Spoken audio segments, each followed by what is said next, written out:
আপনার ফোনে ওঠানো ছবি আইফোনের মতো কালার গ্রেডিং কিভাবে করবেন?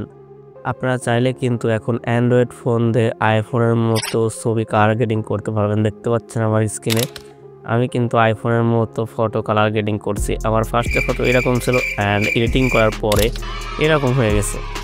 আর একটা বিষয়, আপনি কিন্তু ভিভিড মোড পেয়ে যাচ্ছেন আপনার অ্যান্ড্রয়েড ফোনে।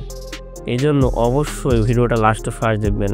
শুধুমাত্র ভিভিড মোড না, আইফোনের মতো ব্যাকগ্রাউন্ড ব্লার ইটিসি সকল কিছুই কিন্তু এখানে পেয়ে যাবেন। এতদিন তো অনেক ভিডিও দেখে সময় নষ্ট করছেন, আজকের এই ভিডিওটা দয়া করে লাস্ট ফার্স্ট দেখবেন। আশা করছি আপনাদের কাজে লাগবে। আমি নিজেও কিন্তু এইভাবে ফটো এডিটিং করে আমার এফবিতে পোস্ট করে থাকি।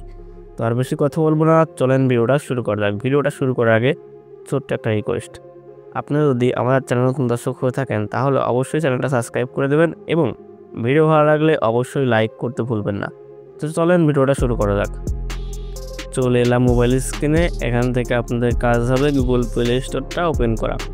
আমি এখান থেকে গুগল প্লে স্টোরটা ওপেন করলাম অ্যান্ড এখান থেকে সার্চ বারে গেলাম অ্যান্ড সার্চ করব গুগল ফটো। গুগল ফটো লিখে সার্চ করলে আপনাদের সামনে এরকম আসবে অ্যান্ড এই যে দেখতে পাচ্ছেন অ্যাপ্লিকেশনটা, আপনাদের কাজ হবে এই অ্যাপ্লিকেশনটা আপনাদের ফোনে ইনস্টল করা। আমার এই ভিডিওটা দেখছেন তাদের প্রায় 90% লোকের ফোনেই এই অ্যাপ্লিকেশনটা আছে, এটা আমি বিশ্বাস করি। কিন্তু আপনারা এই অ্যাপ্লিকেশনটার মূল কাজ জানেন না। অ্যাপটা যাদের ফোনে ইনস্টল করা আছে এখান থেকে আপডেট করে নেবেন আপডেট চাইলে। আর যদি আপডেট না চাই তাহলে আপনাদের কাজ হবে এখন অ্যাপটা ওপেন করা। এটা কিন্তু একটা গ্যালারি অ্যাপ, এটা আপনারা সবাই জানেন। তো এখন আমি অ্যাপটা ওপেন করব। অ্যাপটা ওপেন করলে আপনাদের ফোনে থাকা যতগুলো ফটো রয়েছে সবগুলো এখানে শো করবে। এক কথায় গ্যালারিতে যেরকম আসে এটা কিন্তু গ্যালারি অ্যাপ। তো এখান থেকে আপনারা যেই ফটোটা এডিট করবেন সেই ফটোটা সিলেক্ট করবেন। সো এখান থেকে আমি আমার একটা ফটো সিলেক্ট করব যেটা আমি এডিট করব। তো আমি এই ফটোটাই সিলেক্ট করব, এটা আমি এডিট করে আপনাদেরকে দেখাবো। ওকে, এখন এই ফটোটা এডিট করার জন্য আমাদের কাজ হবে, নিচে দেখতে পাচ্ছেন এডিট বলে একটা অপশন। আমাদের কাজ হবে এই এডিট অপশনে ক্লিক করে দাও। সো আমি এখান থেকে এডিট অপশনে ক্লিক করতেছি। এডিট অপশনে ক্লিক করলে আপনাদের সামনে এমন আসবে। এমন এলে আপনাদের কাজ হবে সাইডে একটু সোয়াইপ করা। সো আমি সাইডে একটু সোয়াইপ করবো। এমনকি এখান থেকে এই যে আপনারা দেখতে পাচ্ছেন টুলস, এই টুলসে ক্লিক করবেন। টুলসে ক্লিক করার পরে আপনাদের যদি ব্যাকগ্রাউন্ড ব্লার না থাকে, হ্যাঁ, তাহলে এখান থেকে যে ব্লার অপশন দেখতে পাচ্ছেন, ব্লারে ক্লিক করে আপনারা চাইলে খুব সহজেই ব্যাকগ্রাউন্ডটা ব্লার করে নিতে পারবেন। কিন্তু আমার ফটোতে কিন্তু ব্লার ইফেক্ট অ্যাড করা আছে, এই জন্য আমি এক্সট্রাভাবে ব্লার অ্যাড করবো না। দেখতে পাচ্ছেন এখান থেকে ব্লার অ্যাড করলে কিন্তু সুন্দর লাগে ডিজিটাল ক্যামেরার মতন। আর এখন বর্তমান সময়ে যদি ফটোর ব্যাকগ্রাউন্ডে ব্লার ইফেক্ট না থাকে সেটা ফটোই মনে হয় না। তো দেখতে পাচ্ছেন এখানে কিন্তু আমার আগে থেকেই ব্যাকগ্রাউন্ড ব্লার ইফেক্ট অ্যাড আছে, এই জন্য আমি এক্সট্রাভাবে এখান থেকে অ্যাড করবো না। যাদের ফটোতে ব্লার ইফেক্ট থাকবে না তারা এখান থেকে চাইলে সুন্দরভাবে ব্লার ইফেক্টটা অ্যাড করে নিতে পারবেন। আশা করছি আমি আপনাদেরকে বোঝাতে পেরেছি। সেখান থেকে আমি ডান অপশনে ক্লিক করবো। এখান থেকে ব্লার পার্সেন্টটা আমি 0 করে দিলাম, কারণ আমার ব্লার ইফেক্ট প্রয়োজন নেই। আর আপনাদের যদি প্রয়োজন থাকে তাহলে এখানে ব্লারে ক্লিক করে ব্লার ইফেক্টটা একদম 100% কিংবা 50% যার যেরকম ভালো লাগে সে সেরকম রাখিয়ে দেবেন, ঠিক আছে? ওকে, ব্লারের কাজ কিন্তু শেষ হয়ে গেছে। এইবার আমাদের কাজ হবে কালার গ্রেডিং। এই জন্য আমাদের কাজ হবে এখান থেকে এই যে দেখতে পাচ্ছেন অ্যাডজাস্ট বলে একটা অপশন, আমাদের কাজ হবে এই অ্যাডজাস্টে ক্লিক করে দেওয়া। সো আমি অ্যাডজাস্টে ক্লিক করে দিচ্ছি।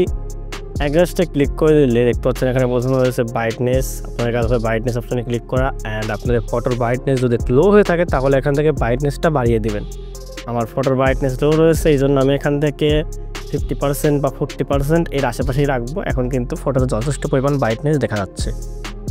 ওকে, আপনাদের ফটো অনুযায়ী আপনারা এই ব্রাইটনেসটা বাড়িয়ে নেবেন। আমি আপনাদের রেকমেন্ড করব এখান থেকে মিনিমাম 30 ব্রাইটনেস বাড়িয়ে দেবেন, ঠিক আছে? এরপর আছে কন্ট্রাস্টটা এখান থেকে একটু মাইনাস করে দেবেন, মানে -20 এর আশেপাশে রাখলেই হবে। এখান থেকে আমি কন্ট্রাস্টটা -23 রাখলাম। এরপর রয়েছে এইচডিআর ইফেক্ট। এইচডিআর ইফেক্টে ক্লিক করব অ্যান্ড এখান থেকে এইচডিআর ইফেক্টটা আমি 20 আশেপাশে রাখবো। এখান থেকে 25, 24 রাখলাম, যাই হোক। এরপর রয়েছে হোয়াইট পয়েন্ট। এখান থেকে আমাদের কাজ হবে হোয়াইট পয়েন্টে ক্লিক করা অ্যান্ড এখান থেকে হোয়াইট পয়েন্টটা আমরা একটু বাড়িয়ে দেবো যেন ফেসটা একটু হোয়াইট হয় বা একটু ফর্সা হয় আর কি। সো এখান থেকে আমি হোয়াইট পয়েন্টটা 15 রাখলাম, ঠিক আছে, 15 রাখলাম। এরপর রয়েছে হাইলাইট। এরপর আমাদের কাজ হবে হাইলাইটে ক্লিক করা অ্যান্ড হাইলাইটটা আপনারা চেষ্টা করবেন একদম -100 করে দেবেন, ঠিক আছে? এইটা অবশ্যই মাথায় রাখবেন, হাইলাইটটা অবশ্যই -100 করতে হবে। এরপরে রয়েছে সোরস। আমাদের কাজ হবে সোরসে ক্লিক করা অ্যান্ড এইটা আমরা চেষ্টা করব একটু বেশি করে দেওয়া যেন আমাদের ফেসটা একটু ফর্সা বা হোয়াইট দেখা যায়, যেমনটা আইফোনে আমরা ভিভের মোড দেখে থাকি। সেখান থেকে আমরা এটা বাড়িয়ে দেব, বেশি বাড়াবো না। এখান থেকে আমি রাখলাম 40 ঠিক আছে। এর বেশি হলে একটু বেশি চলে যাবে আর কি, জানি 40 রাখলাম। এরপর রয়েছে আপনার black point. So black point অনেক গুরুত্বপূর্ণ। এখান থেকে আমি ব্ল্যাক পয়েন্টে ক্লিক করব অ্যান্ড ব্ল্যাক পয়েন্টটা এখান থেকে -20 আশেপাশে রাখবো। সো আমি এখান থেকে ব্ল্যাক পয়েন্টটা 15 রাখলাম। ওকে, এরপর রয়েছে আপনার স্যাচুরেশন। এখান থেকে আমি স্যাচুরেশনে ক্লিক করব। আপনাদের কাজ হবে এখান থেকে স্যাচুরেশনে ক্লিক করা অ্যান্ড স্যাচুরেশনটা এখান থেকে বাড়িয়ে দেবেন, একদম ফুল বাড়িয়ে দেওয়ার চেষ্টা করবেন।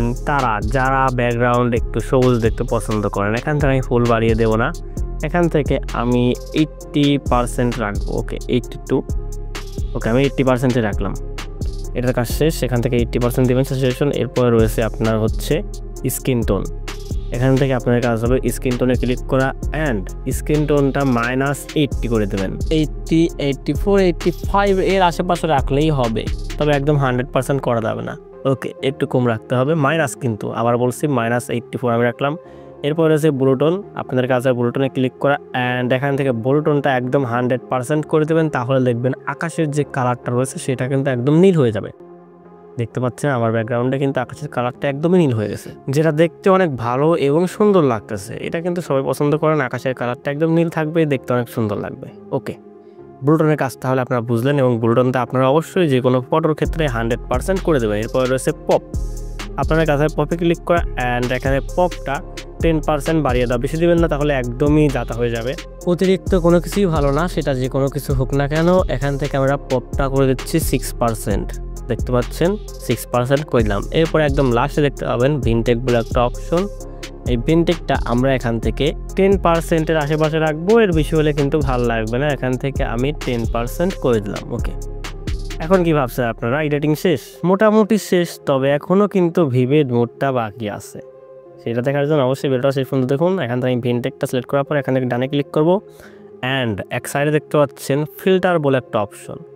আমাদের কাজ হবে এই ফিল্টার অপশনে ক্লিক করে দাও অ্যান্ড এখানে প্রথমেই দেখতে পাচ্ছেন ভিভেড ফিল্টারটা। এখান থেকে আমি ভিভেটে ক্লিক করব অ্যান্ড আমার ফটোতে সঙ্গে সঙ্গেই কিন্তু ভিভেড যে ফিল্টারটা রয়েছে সেটা কিন্তু অ্যাপ্লাই হয়ে যাবে। এরপর আমাদের কাজ হবে এই যে সেভ টু কপিতে ক্লিক করা। ওকে, আমি সেভ টু কপিতে ক্লিক করলাম, একটু লোডিং নেবে, তারপরে কিন্তু সেভ হয়ে যাবে। দেখতে পাচ্ছেন এখন এডিট করার পর ফটোটা কিন্তু একদম মনে হচ্ছে যে আইফোন দিয়ে তোলা, মানে কালার গ্রেডিং প্লাস সব কিছু কিন্তু 100% হয়েছে। ফার্স্টে দেখতে পাচ্ছেন একদম কিন্তু মানে ছবির অবস্থা কোয়ালিটি একদম খারাপ। এরপর যখন এডিট করলাম তখন কিন্তু অনেক সুন্দর হয়েছে, দেখতেও কিন্তু অনেক সুন্দর হয়েছে। এখন আপনারা চাইলে কিন্তু এই ফটোটা আপনার সোশ্যাল মিডিয়া প্ল্যাটফর্মে শেয়ার করতে পারেন বা পোস্ট করতে পারেন। আশা করছি আপনারা সম্পূর্ণ বিষয়টা বুঝতে পারছেন। আজকের ভিডিওটা এই পর্যন্তই ছিল। ভিডিও ভালো লাগলে অবশ্যই ভিডিওতে লাইক দেবেন এবং আমাদের চ্যানেল নতুন দর্শক হয়ে থাকলে অবশ্যই সাবস্ক্রাইব করে আমাদের চ্যানেলের পাশেই থাকবেন। দেখা হবে পরবর্তী কোনো নতুন ভিডিওতে। আল্লাহ হাফেজ।